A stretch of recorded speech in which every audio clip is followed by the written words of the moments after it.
Spiritual food for thought. Welcome back to Spiritual Food for Thought. I'm currently on video 4 of a series on the Sabbath, contemplating the potential validity of it. If that's too much for you to contemplate, this video is not for you. That's okay. But if this is something you're willing to look into, to think about, to pray about, to read about, to study about, to meditate on, to ask God about, then this might be a good place. This might be some good food for thought for you. As I began to meditate on the law, I realized that God put a greater emphasis each time through the 10 Commandments. He gave just a handful of words to multiple commandments that we put a very big emphasis on. And yet, he gave 4 entire verses each time in Deuteronomy and in Exodus to what he says about the Sabbath. I also realized that if we only looked at the 10 Commandments and figured out which one was least in the eyes of men, it's the one that he puts the greatest emphasis on, the Sabbath. I'm going to read a couple verses to you from the entirety of Scripture, and then we're going to come back and look at this, and we're going to see if you can see what happens a lot of times when man puts the 10 Commandments on display. So Deuteronomy chapter 4, verse 2 says, "Ye shall not add unto the word which I command you, neither shall ye diminish aught from it, that ye may keep the commandments of the Lord your God, which I command you." Deuteronomy chapter 12, verse 32 says, "What things soever I command you, observe to do it. Thou shalt not add thereto, nor diminish from it." Although it only heads in the opposite direction, in Proverbs chapter 30, verse 6, it says, "Do not add unto his words, lest he reprove thee, and thou be found a liar." Doesn't mention taking away there, but we can see at least half that principle revealed in Deuteronomy was still valid, right? In the middle of the Bible in Proverbs. And when we reach the end of the Bible, in Revelation chapter 22, verses 18 and 19, we read, "For I testify unto every man that heareth the words of the prophecy of this book, if any man shall add unto these things, God shall add unto him the plagues that are written in this book. And if any man shall take away from the words of this book of this prophecy, God shall take away his part out of the book of life, and out of the holy city, and from the things which are written in this book." So, Deuteronomy, Proverbs, Revelation, they all say, don't add to his words. Deuteronomy, Revelation, says, do not take away from his words. God said what he said, he meant what he said, and when he said it well. It doesn't need to be added to it, it doesn't need to be taken away from. Yet, what I realized is that by and large, if you have ever seen the 10 Commandments put on display, they'll take the 4th commandment and they will take away from it.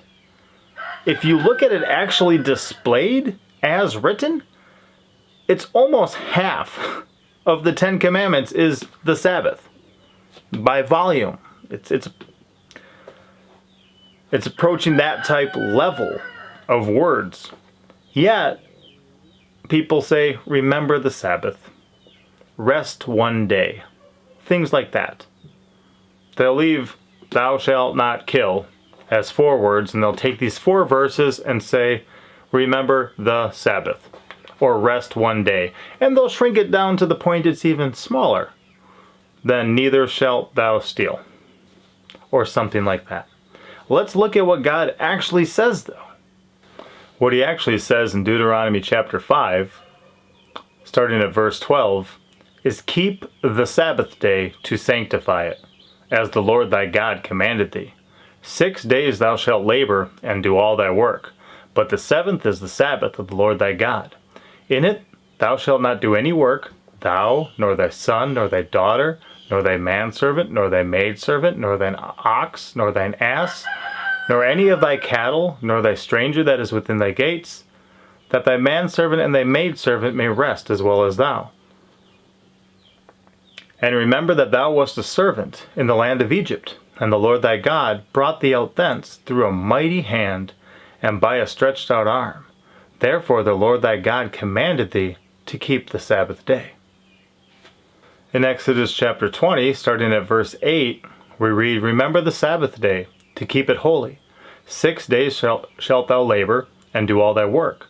But the seventh day is the Sabbath of the Lord thy God. In it thou shalt not do any work, thou, nor thy son, nor thy daughter, thy manservant, nor thy maidservant, nor thine cattle, nor thy stranger that is within thy gates. For in 6 days the Lord made the heaven and the earth, the sea, and all that is in them, and rested the seventh day. Wherefore the Lord blessed the Sabbath day and hallowed it. So we see that each time here he gives 4 verses, and he even makes 2 different appeals. Once to the captivity in Egypt, once to creation. And he puts this emphasis on there.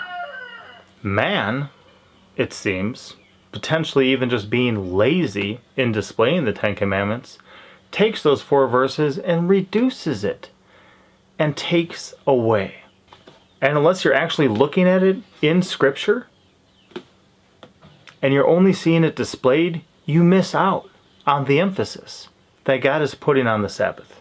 You are, because you're seeing it reduced. You're seeing it after man has put his hands in there and taken away a lot of what God says about it.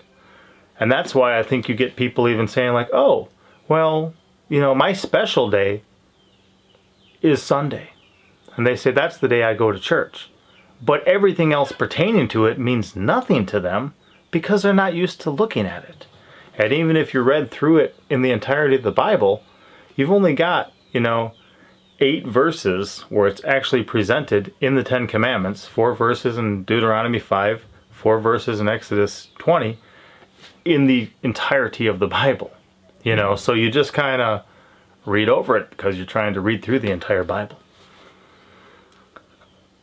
I began to wonder about these things and contemplate how what God puts the greatest emphasis on, man puts the least. And I think that it's things like adding and taking away that help contribute to it. Which leads me to another question, which I'll answer in the next video. Be blessed. Thank you for watching. Don't forget to like, comment, and subscribe.